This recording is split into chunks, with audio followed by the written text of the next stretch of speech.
Hello students, this is lecture number 4 और हम पढ़ रहे हैं केमिकल प्रॉपर्टीज़ ऑफ फिनॉल। तो केमिकल प्रॉपर्टीज़ ऑफ फिनॉल का लेक्चर नंबर 4 है। इसको ध्यान रखना आप लोग, ये बहुत ज़्यादा इम्पॉर्टेंट रिएक्शन है। केमिकल प्रॉपर्टीज़ फिनॉल की हम पढ़ रहे हैं। इसमें बहुत ज़्यादा इम्पॉर्टेंट रिएक्शन है, राइमर टीमैन रिएक्शन। ठीक है, इसमें क्या होता है देखो, when phenol is treated with chloroform in aqueous sodium hydroxide followed by hydrolysis with acid, तो इसमें एक चीज़ बनती है, सैलिसल्डिहाइड इज फॉर्म्ड, यानी एल्डिहाइड ग्रुप बनता है OH के साथ। ठीक है, इसकी मैं आपको एक बार रिएक्शन बता देता हूँ। देखो, फिनॉल था, इसमें हमने क्लोरोफॉर्म डाला, this is called chloroform. Phenol में हमने क्लोरोफॉर्म डाला इन प्रेजेंस ऑफ एक्वस NaOH। ठीक है, तो ये कंपाउंड बनता है, बेंजीनिंग हो गई, ONa प्लस CHClCl बनेगा। अब फिर हमने क्या किया, ये इंटरमीडिएट है, इसको कहता है ये इंटरमीडिएट बना यहाँ पे। अब हमने एक्वस NaOH डाला, तो आपको पता है पहले क्लोरोफॉर्म का ग्रुप यहाँ पे लगेगा। देखो CHCl3 था, एक Cl हटा दो यहाँ से, क्या बनेगा CHCl2 यहाँ पे लग गया। ठीक है, और क्या होगा, और NaOH में क्या हुआ, Na ने OH को हटाया यहाँ से और Na प्लस लग गया। देखो NaOH का H2O बाहर हो जाएगा, H यहाँ का और OH यहाँ का, तो H2O बाहर हो गया, H2O ग्रुप यहाँ से क्या हो गया, रिलीज हो गया, तो यहाँ पे Na आ गया, और यहाँ से ये एक Cl यहाँ से निकलेगा, तो CHCl2 यहाँ लग गया। ठीक है, इसे इंटरमीडिएट बोला। एक्वस NaOH का काम क्या होता है कि जहाँ पे भी Cl होगा वहाँ से Cl को हटा के क्या लग जाएगा, OH लग जाएगा, तो यहाँ पे OH और OH लग गया। अब आपको बताया था मैंने, एक C में दो OH क्या होते हैं, हाईली अनस्टेबल होते हैं। तो क्या हो गया, यहाँ से H2O ग्रुप रिलीज होगा, H और OH, H2O ग्रुप यहाँ से फिर रिलीज हो गया, यानी -H2O। तो H2O निकला, तो क्या बचेगा यहाँ पे CHO। देखो CHO ग्रुप यानी एल्डिहाइड ग्रुप बन गया यहाँ पे, और यहाँ पे क्या होगा ONa, O पे माइनस चार्ज, Na पे प्लस चार्ज। फिर हमें Na को हटाने के लिए क्या डालना पड़ेगा, एसिड डालना पड़ेगा। ये एसिड क्या करेगा, यहाँ से इस Na को हटाता है, तो एसिडिफिकेशन हमने लिखा हुआ था, एसिडिफाइड करना है, एसिड का रिएक्शन कराना है, ये एसिड हाइड्रोलाइज करवाना है।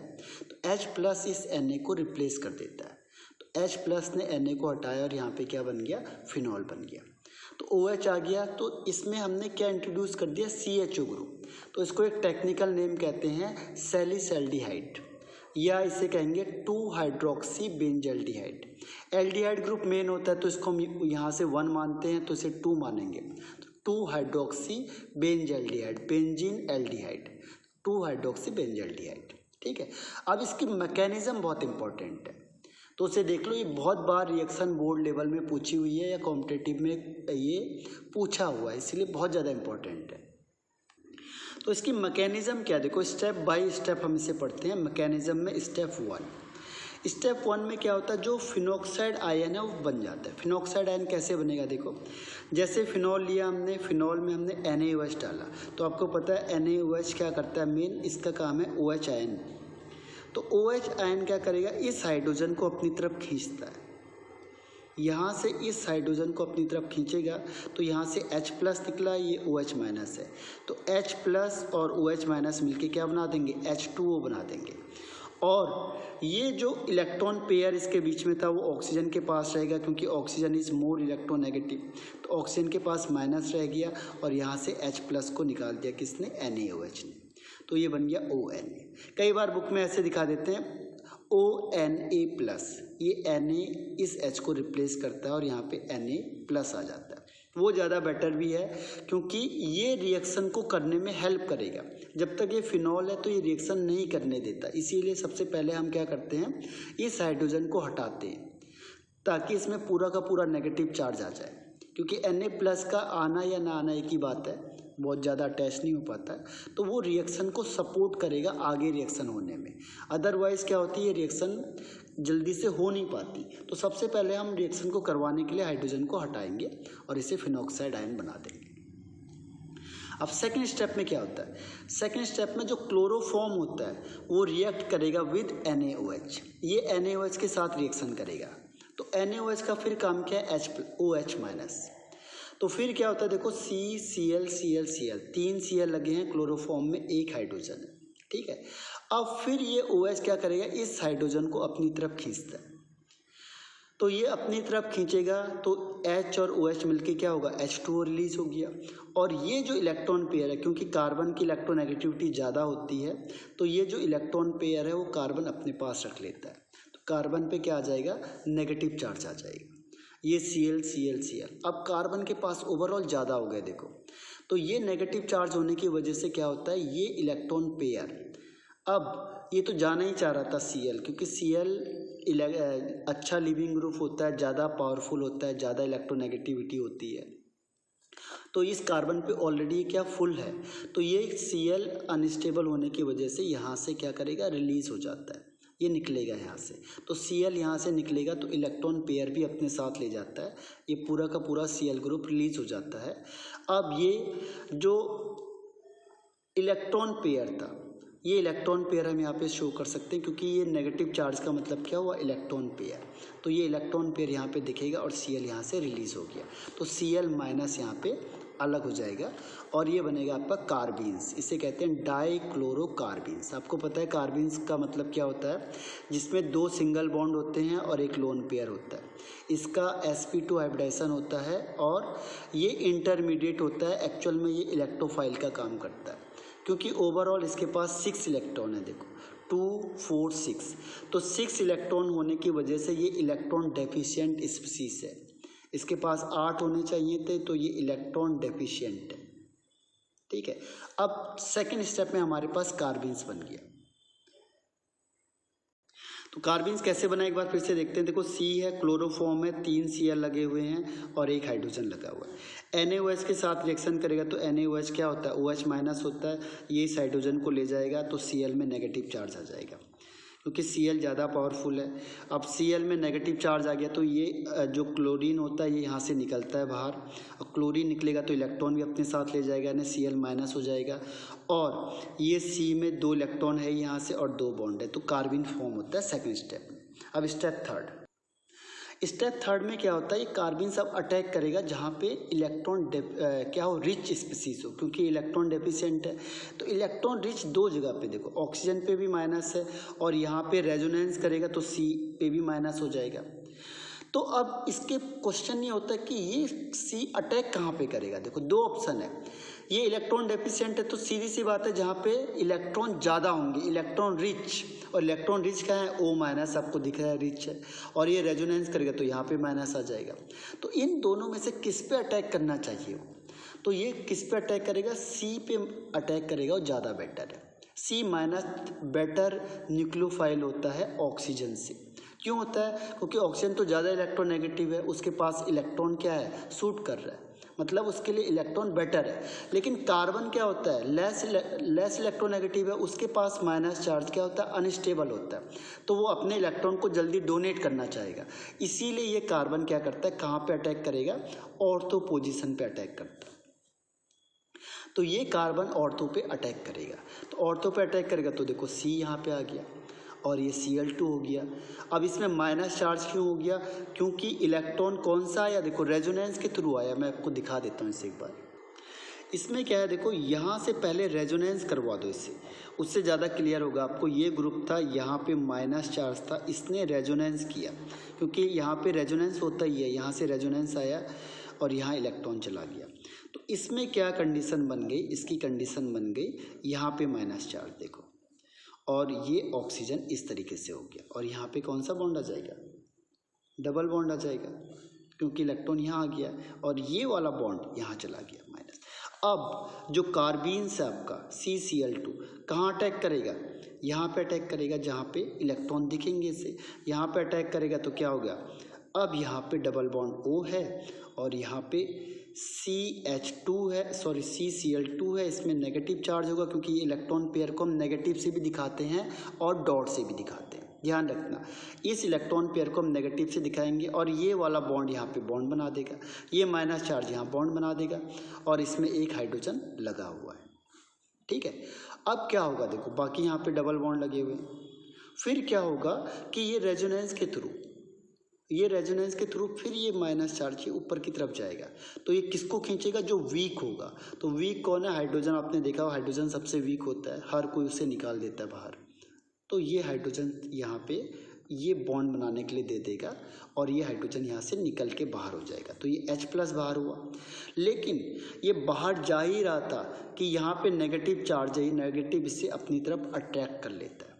ठीक है, तो अब क्या हुआ, देखो ये इलेक्ट्रॉन ऊपर की साइड चला गया, ऊपर की साइड चला गया तो O पे फिर माइनस चार्ज आ गया। ये इसका बॉन्ड यहाँ से टूटा, यहाँ डबल बॉन्ड आ गया।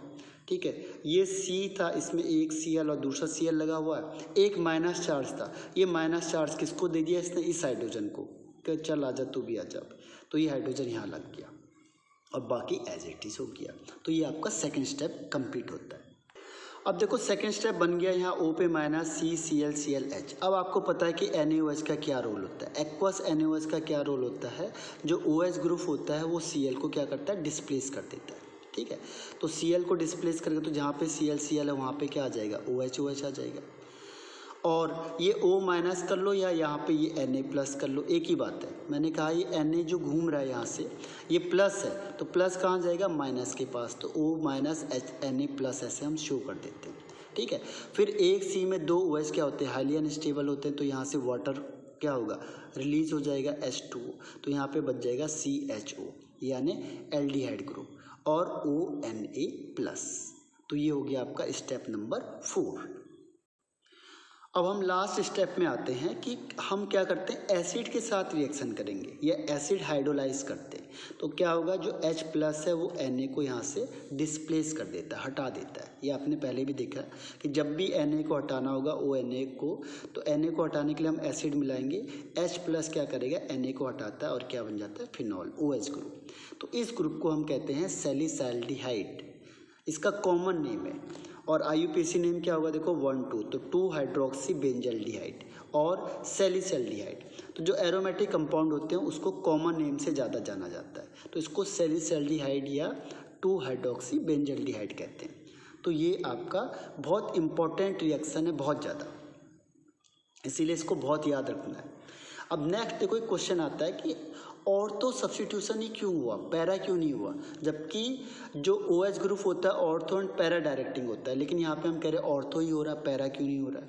इसका रीज़न नंबर 1 देखो, रीज़न 1 क्या होता है कि जब ये ग्रुप यहाँ लगेगा, जब CHO ग्रुप यहाँ पे लगेगा ऑर्थो में, तो क्या होगा, हाइड्रोजन बॉन्डिंग होती है, और हाइड्रोजन बॉन्डिंग जो बनेगी उसकी वजह से उसकी स्टेबिलिटी ज़्यादा हो जाएगी, ये ज़्यादा स्टेबल हो जाएगा।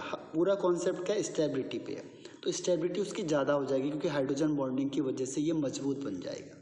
ठीक है, जब भी हम CH3NaOH डालेंगे एक्वस फिनॉल में, तो जो सैलिसैल्डिहाइड बनेगा तो CH और OH के बीच में इंट्रामॉलिक्यूलर हाइड्रोजन बॉन्डिंग होगी, जिसकी वजह से उसकी स्टेबिलिटी ज़्यादा होती है। पहला रीज़न। सेकेंड रीज़न क्या होता है, देखो सेकेंड रीज़न ये होता है कि जो O- है, ठीक है, अब O- होगा तो O- के लिए स्टेबिलिटी कौन करेगा ज़्यादा। अब जो पैरा पोजीशन देखो, O इसमें +M इफेक्ट भी काम करेगा और +I इफेक्ट भी काम करेगा, यानी रेजोनेंस भी काम कर रहा है और +I इफेक्ट काम करेगा अगर कार्बिन्स आ रहा है। तो कार्बिन्स क्यों, इलेक्ट्रॉन डेफिशिएंट है, तो इलेक्ट्रॉन डेफिशिएंट है तो इलेक्ट्रॉन खींचने का काम करेगा। ये क्या है, इलेक्ट्रॉन किसका काम कर रहा है, ये विड्रॉइंग ग्रुप का काम कर रहा है, खींचने का काम कर रहा है, उससे इसकी स्टेबिलिटी ज़्यादा हो रही है। ठीक है, तो अब क्या होगा, अब अगर ये इलेक्ट्रॉन देता है यहाँ से, तो इलेक्ट्रॉन डेंसिटी जो होती है, अगर ये ऑक्सीजन देखो, ये ऑक्सीजन इलेक्ट्रॉन डोनेटिंग का भी काम कर रहा है क्योंकि इसमें माइनस चार्ज है, माइनस की वजह से इलेक्ट्रॉन देगा, तो इसीलिए इसमें क्या होता है, +I इफेक्ट होता है। और ये विड्रॉइंग ग्रुप है, तो विड्रॉइंग ग्रुप मतलब ये इसको क्या चाहिए, इलेक्ट्रॉन चाहिए, कुल मिला के इसको इलेक्ट्रॉन की ज़रूरत है। अब इलेक्ट्रॉन की ज़रूरत है तो देखो इलेक्ट्रॉन डेंसिटी ज़्यादा कहाँ होगी, इलेक्ट्रॉन डेंसिटी कहाँ ज़्यादा होगी, ऑर्थो में ज़्यादा होगी एज़ कम्पेयर टू पैरा, क्योंकि जो I इफेक्ट है वो किस पे डिपेंड करता है, डिस्टेंस पे। जितना ज़्यादा डिस्टेंस रखोगे उतना क्या होगा, +I इफेक्ट कम हो जाएगा। तो पैरा पे इलेक्ट्रॉन डेंसिटी कम हो जाती है, ऑर्थो पे ज़्यादा होगी क्योंकि ऑर्थो इसके बिल्कुल पास है। तो जब ये इलेक्ट्रॉन देगा यहाँ से तो ऑर्थो में इलेक्ट्रॉन डेंसिटी ज़्यादा होगी, तो ये बहुत जल्दी अटैक कर जाएगा, और यहाँ पे इलेक्ट्रॉन डेंसिटी कम होगी तो यहाँ पे अटैक करने के चांस कम हो जाएंगे, इसीलिए इसमें ऑर्थो ही पोजीशन में कंपाउंड बनेगा। अब एक क्वेश्चन मैंने आपको दिया है, इसको सॉल्व करना, एक बार ज़रा देखना, फिर मुझे रिप्लाई करना आपने कहाँ तक समझा हुआ है इसको। इसमें मैंने क्या किया, एक पोजीशन में CH3O CH3 ग्रुप भी लगा दिया और बाकी रीमर टीमन रिएक्शन है। तो क्या आप प्रोडक्ट एक्सपेक्ट करते हो इससे मुझे बताना, यानी CHO ग्रुप कहाँ पे लगना चाहिए। इसका काम क्या है, CHO ग्रुप को इंट्रोड्यूस करना, लेकिन ये कहाँ पे लगेगा इसको बताना है सोच के। अब इसमें एक नोट है, देखो वो कहता है कि अगर CH3 की जगह पे हमने CCl4 यूज़ किया होता तो सैलिसिलिक एसिड बनता है। अभी हम बनाएंगे इसके आगे सैलिसिलिक एसिड कोई, लेकिन अगर हम CH3 की जगह पे CCl4 को यूज़ करेंगे तो सैलिसिलिक एसिड फॉर्म्ड होगा। ये आगे हम डिस्कस करेंगे तो फिर उसमें आएगा डिटेल में, ठीक है। अब हम नेक्स्ट पॉइंट लेते हैं, कोल्बे रिएक्शन। ये बहुत इंपॉर्टेंट, ये दोनों रिएक्शन इतनी ज़्यादा इंपॉर्टेंट है कि अगर इस चैप्टर में से सबसे ज़्यादा क्वेश्चन आए हैं तो इन्हीं दो में से आए हैं ज़्यादा, ठीक है। तो कोल्बे रिएक्शन और रीमैन टीमैन, क्योंकि नेम रिएक्शन भी पूछी जाती है तो ये दो नेम रिएक्शन बहुत बार आपके बोर्ड लेवल में पूछी हुई है। इसे क्या है, देखो, the treatment of sodium phenoxide, ठीक है, विथ या फिनॉल को अगर हम रिएक्शन करेंगे कार्बन डाइऑक्साइड से और NaOH से, और उसके बाद फिर हम फॉलोड बाय एसिड से रिएक्शन करेंगे तो सैलिसिलिक एसिड फॉर्म्ड होता है। ये इसका कॉमन नेम है। यानी देखो रिएक्शन क्या है, फिनॉल लिया हमने, इसमें पहले NaOH डाला, तो NaOH का काम क्या होता है, Na इस H को बाहर निकालेगा, OH का काम क्या होता है, इस हाइड्रोजन को निकालना, Na यहाँ पे लग गया तो ONa हो गया। अब हमने क्या किया, पहले CO2 डाला और उसके बाद उसको हाइड्रोलाइसिस कर दिया तो COOH ग्रुप ऑर्थो पोजीशन में लग गया। देखो वही रीज़न है जैसे अभी हमने बताया था कि ऑर्थो पे ही क्यों लग रहा है, तो सेम रीज़न इसमें भी काम करेगा जैसे पहले वाले में काम किया था कि ये ग्रुप ऑर्थो में ही ज़्यादा बनेगा, ठीक है। और ये बन गया आपका 2 हाइड्रोक्सी बेंजोइक एसिड, या इसे कहते हैं सैलिसिलिक एसिड, ठीक। इसको अब इसकी मैकेनिज्म है कि ये बना कैसे, इसकी मैकेनिज्म पे डिस्कस करते हैं हम लोग, ठीक है। मैकेनिज्म में स्टेप फर्स्ट, सबसे पहला तो आपको कई बार बताया हुआ, देखो कि फिनॉल को रिएक्ट करेंगे NaOH के साथ तो क्या करता है, ये Na यहाँ पे लगेगा, इस H को डिस्प्लेस कर देता है, H प्लस और OH माइनस मिलके क्या बन जाएगा, वाटर बन जाएगा H2O, और ये O माइनस कर लो, यहाँ पर Na प्लस कर लो।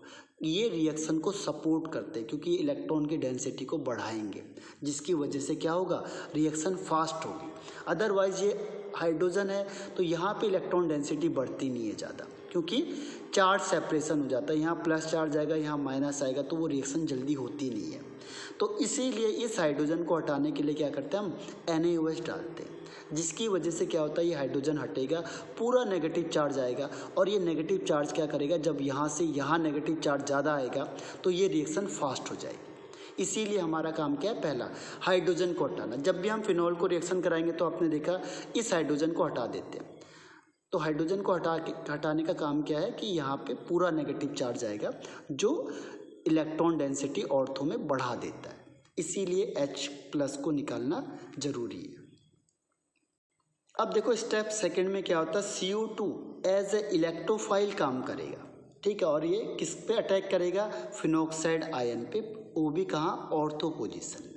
देखो CO2, तो CO2 में देखो C की इलेक्ट्रोनेगेटिविटी कम होती है तो प्लस चार्ज होगा, ऑक्सीजन की इलेक्ट्रोनेगेटिविटी ज़्यादा होती तो ऑक्सीजन में माइनस चार्ज होगा। तो अब देखो अभी मैंने कहा था आपको ऑर्थो पोजीशन में ही अटैक करेगा, और कौन सा पार्ट करेगा, जो प्लस वाला होता है, तो C यहाँ पे अटैक करेगा ऑर्थो पोजीशन में, ठीक है। और ये रेजोनेंस के थ्रू क्या होगा, यहाँ पे नेगेटिव चार्ज हो जाएगा, सेम जैसे अभी मैंने रीमैन टीमैन में आपको बताया था। एक बार फिर से बता देता हूँ, देखो सेम स्टेप है, वहाँ पे फिर क्या होगा, रेजोनेंस होगा, इसीलिए तो हमने H को हटाया, नहीं तो H को हटाने की ज़रूरत क्या थी, यहाँ पे माइनस चार्ज क्यों लाए हम, माइनस का मतलब ये है कि अब पूरा का पूरा नेगेटिव चार्ज यहाँ पे इन्वॉल्व हो जाएगा, ठीक है। अब पूरा चार्ज इन्वॉल्व हो जाएगा तो यहाँ पे डबल बॉन्ड आ जाएगा, फिर डबल बॉन्ड आ गया और ये इलेक्ट्रॉन पेयर यहाँ चले जाता है इसके पास, माइनस के पास, तो अब क्या होगा, रिएक्शन आसान हो जाएगी करनी, ठीक है। अब कोई भी प्लस वाला यहाँ जल्दी से अटैक कर जाएगा, इसीलिए हमने इसको फिनॉक्साइड आयन बनाया पहले। अब प्लस का कौन सा चार्ज, देखो CO2, तो CO यहाँ पे इसमें माइनस चार्ज तो इसमें प्लस चार्ज आ जाएगा, तो ये अटैक करेगा कहाँ पे, ऑर्थो पोजीशन में। अब इसको इलेक्ट्रॉन की ज़रूरत नहीं क्योंकि इलेक्ट्रॉन तो इसके पास पहले से ही है, और यहाँ पे एक हाइड्रोजन भी है इसके पास, ठीक है। अब क्या होगा, सेम स्टेप है जैसे पहले आपको बताया था। फिर क्या होगा, यहाँ से इसको डबल बॉन्ड रहने दो, ऑक्सीजन यहाँ पे C हो गया, ये डबल बॉन्ड O यहाँ हो गया माइनस चार्ज, ठीक है, और इसमें हाइड्रोजन भी लगा हुआ है। फिर वही स्टेप होगा, ये क्या करेगा, फिर ये इलेक्ट्रॉन यहाँ से यहाँ जाएगा, क्योंकि पाई इलेक्ट्रॉन का काम क्या, डीलोकलाइज करने का। तो अब ये यहाँ जाएगा, तो अब ये डेफिशिएंट हो रहा है, तो किसको करेगा, जो सबसे कमज़ोर आदमी है उसी को, उस पर गुस्सा निकालेगा।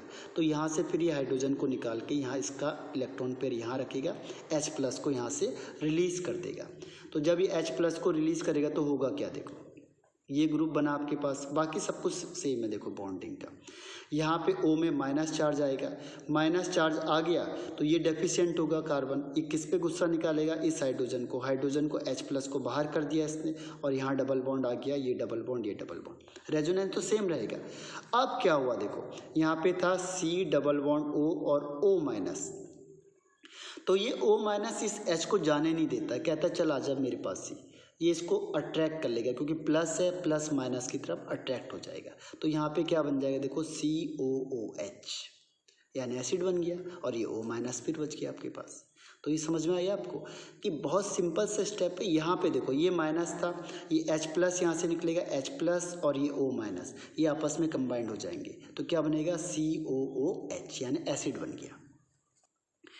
तो ये रिएक्शन हुई, देखो ये रिएक्शन हुई और ये बन गया COOH। यहाँ से जो H+ निकला वो इसके पास किया और ये बन गया कंपाउंड, ठीक है।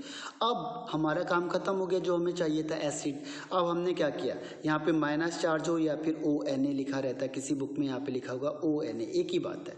ये H+ डालोगे तो ये क्या करेगा, इस Na को रिप्लेस करेगा और यहाँ पे अटैच हो जाएगा। तो फाइनली यहाँ पे OH ग्रुप मिलेगा हमें इन प्रेजेंस ऑफ एसिड, और COOH, इसे कहते हैं सैलिसिलिक एसिड, या इसे कहेंगे 2 हाइड्रोक्सी बेंजोइक एसिड। ये बेंजोइक एसिड हो जाएगा 2 हाइड्रोक्सी बेंजोइक एसिड, इसका IUPAC नेम, लेकिन यहाँ पे हम कॉमन नेम से ज़्यादा जानते हैं सैलिसिलिक एसिड से।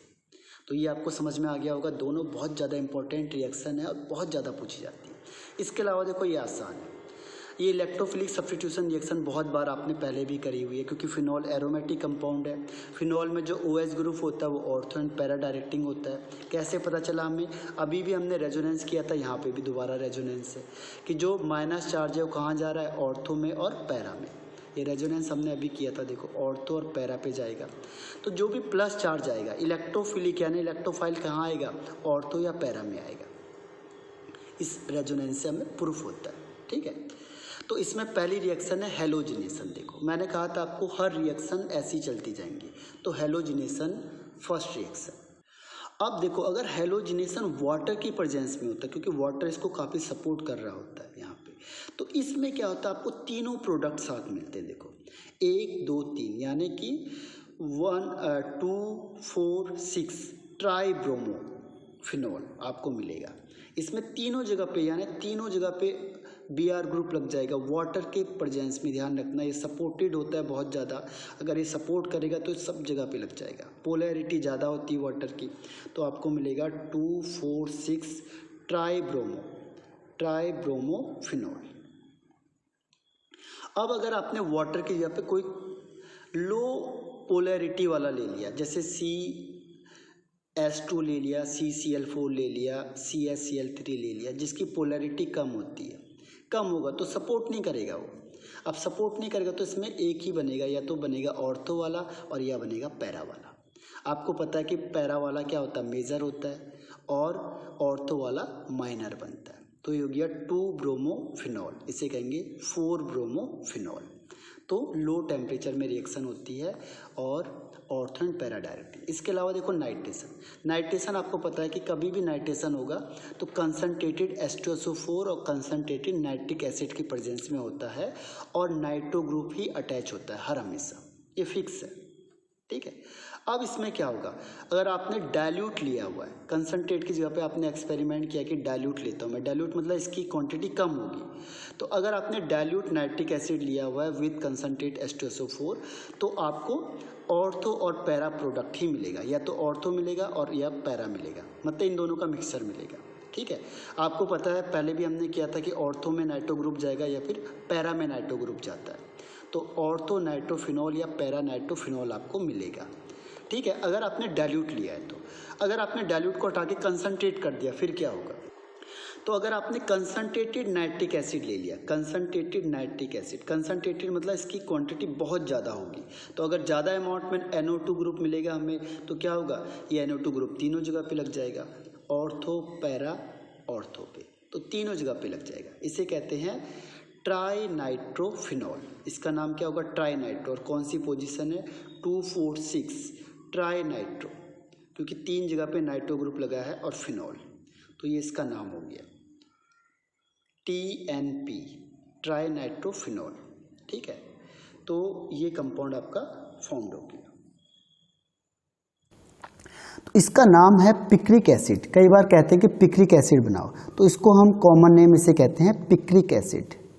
पिक्रिक एसिड, ध्यान रखना, ये पिक्रिक एसिड का फॉर्मूला है, येलो कलर का होता है। तो ये 3 जगह पे नाइट्रो लग गया, यानी 2, 4, 6 ट्राई नाइट्रोफिनॉल, इस तरीके से हो गया। और इफ फिनॉल जो नाइट्रिक ग्रुप है यहाँ लग जाएगा। ठीक है, अब नेक्स्ट है देखो सल्फोनेशन। आपको पता है सल्फोनेशन में क्या होता है? जब भी हम फिनॉल को सल्फ्यूरिक एसिड से रिएक्शन कराएंगे, कंसंट्रेटेड सल्फ्यूरिक एसिड से रिएक्शन करते हैं, तो ये सल्फोनिक ग्रुप अटैच हो जाता है। अब इसकी कंडीशन है देखो, अगर 293 केल्विन पे यानी रूम टेम्परेचर में अगर हमने रिएक्शन करवाई तो ये ऑर्थो पोजीशन में जाएगा, ऑर्थो में। और अगर हमने इसको कहाँ पे कराया? 373 केल्विन टेम्परेचर में रिएक्शन करवाई, तो जो सल्फोनिक ग्रुप है वो कहाँ जाएगा? पैरा पोजीशन में। तो जनरली अभी मैंने आपको कहा था ऑर्थो एंड पैरा डायरेक्टिंग होता है, तो ऑर्थो और पैरा पे ही हमें प्रोडक्ट मिलेगा। लेकिन कैसे? ऑर्थो में 293 केल्विन टेम्परेचर पे और पैरा पे 373 केल्विन टेम्परेचर पे मिलता है। अब नेक्स्ट देखो ऑक्सीडेशन रिएक्शन। ऑक्सीडेशन का आपको पता है कि ऑक्सीडाइज करते हैं, तो phenol on oxidation with chromic anhydride और sodium dichromate in presence of H2SO4 gives para benzoquinone. इसमें क्या होता है देखो, ये है आपका CrO3 या फिर Na2Cr2O3, ये sodium dichromate in presence of H2SO4। तो क्या होता है, यहाँ से ग्रुप निकलता है बाहर को, ये डबल बॉन्ड और यहाँ डबल बॉन्ड, इसे कहते हैं पैरा बेंजोक्विनोन। इसे याद रखना आपने, ये डायरेक्ट है, इसकी मैकेनिज्म नहीं बता रहा हूँ क्योंकि इतना नहीं आता आपके पास। जिसकी मैकेनिज्म इंपॉर्टेंट है उसी की ज़्यादा बताई जाती है। तो ये हो गया पैरा बेंजोक्विनोन। तो ये this reaction is called oxidation. तो ये ऑक्सीडेशन होता है कि फिनॉल से आप कैसे बनाओगे? Para benzoquinone. तो इसके लिए CrO3 या फिर Na2Cr2O7 in presence of H2SO4। ठीक है, ये याद रखना आपने। तो phenol oxidises slowly giving a dark colour mixture in presence of air. ठीक है, अब नेक्स्ट है इसमें कैटालिटिक हाइड्रोजनेशन। कैटालिटिक हाइड्रोजनेशन देखो कैसी रिएक्शन है। रिएक्शन में देखो फिनॉल लिया, हाइड्रोजन ऐड कर दो, यहाँ पे सब में H होगा, एक H होगा। यहाँ पे आपने 3 और 3 6 हाइड्रोजन ऐड कर दिए, तो इस सब जगह एक हाइड्रोजन चले जाते हैं। अब सब जगह हाइड्रोजन चले गए तो क्या बन गया? यहाँ पे cyclohexane in presence of nickel catalyst and 433 kelvin temperature पे। तो हाइड्रोजन ऐड हो गया, इसीलिए कहते हैं hydrogenation, means addition of hydrogen. और कैटालिटिक क्यों कहा? In presence of nickel catalyst. ये निकल कैटलिस्ट क्या करता है? यहाँ पे हाइड्रोजन को अटैच करवा देता है। देखो हर एक जगह पे 1 हाइड्रोजन अटैच होगा तो क्या होगा? डबल बॉन्ड किस में कन्वर्ट हो जाएगा? सिंगल बॉन्ड में। यानी सारे हाइड्रोजन लग गए। यहाँ पे देखो इसमें हाइड्रोजन लग गया, यहाँ हाइड्रोजन लग गया। एक हाइड्रोजन तो इसके पास पहले से था, दूसरा यहाँ से लग गया जब हमने हाइड्रोजनेशन करवाया। तो ये 2 हाइड्रोजन हो गए, इसीलिए सिंगल बॉन्ड में कन्वर्ट हो गया। तो हम दिखाते नहीं हाइड्रोजन को, इसीलिए शो नहीं किया हुआ है, अदरवाइज ये इस तरीके से बना हुआ है। इसे कहेंगे साइक्लोहेक्सेनॉल। ठीक है, और यहाँ पे भी एक हाइड्रोजन लगेगा क्योंकि 1 2 3 4 बॉन्ड। तो इस तरीके से 6 हाइड्रोजन यहाँ पे अटैच हो जाएंगे, तो इसीलिए 3 2 6 हाइड्रोजन यूज हुए। तो this is called catalytic hydrogenation. अब नेक्स्ट है देखो रिडक्शन। रिडक्शन का मतलब रिमूवल ऑफ ऑक्सीजन या एडिशन ऑफ हाइड्रोजन। तो फिनॉल में जैसे हम जिंक डस्ट को डालेंगे तो देखो क्या करता है, जिंक इस ऑक्सीजन को ले जाता है। तो जिंक ऑक्सीजन को ले जाएगा तो क्या बन जाएगा, बेंजीन। तो फिनॉल में हमने जिंक डस्ट को डालेंगे तो बेंजीन बन जाएगा। ये कन्वर्जन के भी काम आता है। फिर बेंजीन से हम कई चीज़ें बना सकते हैं। आपको पता है बेंजीन में बहुत सारी कंडीशन होते हैं, रिएक्शंस है जो बेंजीन से होती है। तो फिनॉल से वो रिएक्शन हो सकती है। क्या है, फिनॉल को पहले बेंजीन में कन्वर्ट कर दो, फिर बेंजीन से आप जितनी चाहे उतनी रिएक्शन बना सकते हो। तो ये लेक्चर आपका 4 फिनिश होता है। एक छोटा सा थोड़ा सा और है केमिकल प्रॉपर्टीज़ का, वो लेक्चर 5 में हम उसे डालेंगे। Thank you.